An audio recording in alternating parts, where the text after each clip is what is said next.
It finally feels like fall in my neck of the woods, and I hope you're having beautiful, brisk fall weather too. And in today's video, I'm going to share with you the pieces that I've already finished for the fall season, plus some pieces that I plan to sew that'll take me into the winter months. And hopefully, it'll give you a little extra sewing inspiration for your chilly weather wardrobe plans. So if that's some content you'd like to see, then stick around. The first piece that I've completed is a long sleeve sweater dress with a button detail on the shoulder. For this one, I used Butterick 6857 and I just elongated it into a dress. I talked about doing this in one of my previous videos as a part of my Sew Inspired series, with the featured designer being Cezanne. And if you'd like to check that out, I'll leave it up in the cards. The next piece, I used a 1987 Vogue dress, Vogue 9939 to be exact. And the original pattern is a full length dress, but what I did was I took it and I did a hack to make it into a two-piece set, so a top and a skirt. I also modified the neckline by adding a turtleneck collar to it and cropping it as well. The crop was a little bit of an accident only because I didn't have enough fabric to complete the full length sweater. I do plan on doing this one again with another sweater knit fabric. I think it turned out great, but you tell me what you think. The next piece that I completed is a cardigan using McCall pattern 6696. I used a jersey knit fabric that I found at Hobby Lobby to make this cardigan, and it was a part of a sweater set. Earlier in the springtime, I made a shell or a sleeveless sweater out of the same fabric. The fabric is super lightweight. It can be used as a layering piece as well, but I wanted to create the two-piece set just to have a cardi and a tank to go up underneath. I was inspired by Julie of the Curated Curvy, where she talked about sewing sweater sets, and I thought that those would be great pieces to have in my wardrobe. Next up on the list is the Liza blouse. Now, this is a Vikisews pattern that I sewed using a poly viscose crepe. This blouse is so gorgeous. It is an intermediate level pattern, and the instructions are super clear.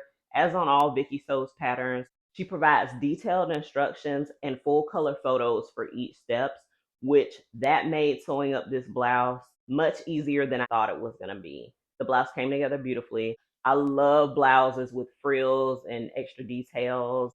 You can wear these type of blouses with jeans and heels and look so perfectly polished. I just adore these type of blouses because it makes you look like you gave a little bit of extra effort. You're still a little bit on the casual side, but it just bumps your look up a notch. Lastly, on the pieces that I finished so far for fall, it's this pussy bow blouse, and the pattern that I used for this one is Vogue 1973, and it is one of the newest patterns from Vogue. It features the tie at the neckline, of course. It also has a concealed button placket. I made a couple of modifications to it. I did roller loops on my cuffs, and actually, I did do a sew along for this blouse, which I will leave the information in the description box below. And if you want to check this out and see how I put this one together, that is available to you. And I appreciate you watching.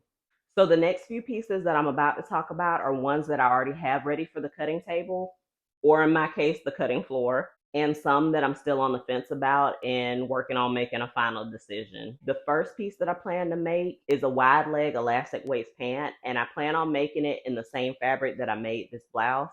So this fabric is a stretch abstract dot silky print from Joann. I do want to make the matching pants just so that way I have a full on set. And I know you might be looking at me and thinking that might be a little bit too much. Or if you're really into polka dots, you think, okay, Mo, that's going to be spot on. Pun very much intended. Next up on my plans list is a sweater dress, and I am going to be using McCall 7745, my favorite wrap dress pattern. And I'm going to do another hack on that one. This one will be long sleeve for sure because it is pretty chilly here in Georgia, and it's also going to be maxi length. I already have the fabric picked out for this one, and it's a variegated rib knit. I actually have it in two colors, solid black and an icy sky blue. For the black fabric, I know you won't be able to see this on camera, or you might, but it's just to die for. And the feel of it, it's super soft and supple. The ribs are really deep, so it really gives that 3D textured effect, and it's just so beautiful. Like I said, I know the black might not translate well on camera, but I also have it in this sky blue, same variegated knit that might show up better on screen. I'll hold it up here. These two I found at Joann's as well. If they're still available, which at the time that I purchased them, they were on deep discount and I was so lucky to find them. If they're still available, I'll link them in the descriptions too. But if not, I'll find something similar that I can put down for you. I wish you could feel this fabric through the screen. It's so luxurious and to die for. And I was really shocked that Joann's had that level of quality knits. I've never crossed anything just that yummy at Joann's. I'm super excited and stoked that I found those. Also on my list are turtlenecks. After I do the sweater wrap dress, I plan on doing the wrap dress in the black. May do it in the blue as well. I may do the sweater wrap dress in both colors.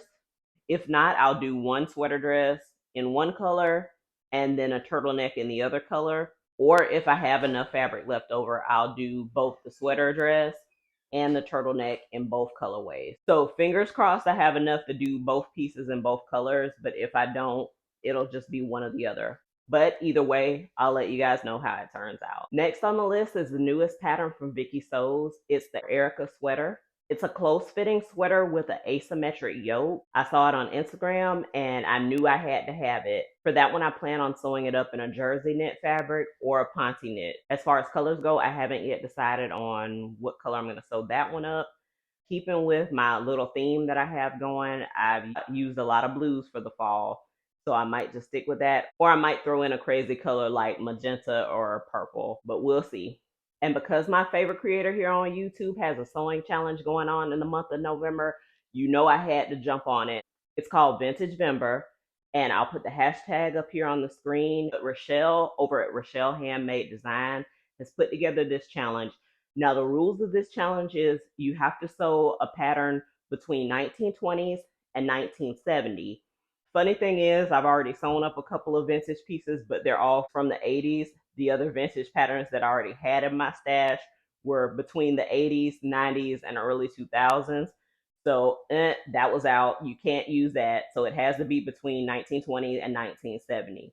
So I did go out and purchase a few patterns specifically from the 1970s because the 70s are one of my favorite eras of all time. So I picked up these two Laura Ashley patterns from McCall's and also a Vogue pattern. So this first one here is McCall's 8358.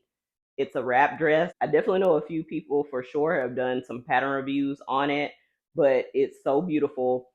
I'm a sucker for a wrap dress, so I had to get this one. The second one is this McCall's 8429. It's a button-up cami with a skirt. View B features a ruffle on the top of the bodice. This one's definitely one of the ones in the running. And the last one on my list for Vintage Vember is Vogue 1966, which, if anything, if I was going to do either view of these, it would definitely be view A. So it's a long sleeve jacket and a wide leg pant, which I love a wide leg pant. The jacket reminds me of like your standard denim jacket. For this one, there is a lot of top stitching on it, which it doesn't discourage me from doing the pattern, but this one would definitely be the most time consuming out of all the three. So the challenge actually started November 1st and it runs until the end of the month. So I have time to make my piece or pieces depending on which pattern that I go with. And the other rule of the challenge is you do have to be photographed in the garment or have someone else wear the garment and be photographed. You cannot put the outfit on a dress form, even though, let's see, we roughly have about 2.5-ish weeks in November. Whichever one I go with, I'm going to make sure that the fit is impeccable. And I'll definitely keep you updated on my progress on the Vintage Vember pieces as well. Vintage Vember. Say that 5 times fast. Just try it. Last but not least on my fall plans list, this one will definitely roll into the winter season when it comes to sewing, but it is a trench coat. Now, I have Vogue 8367, McCall's 8246, and the piece de la resistance is the Vikisews Gladys coat.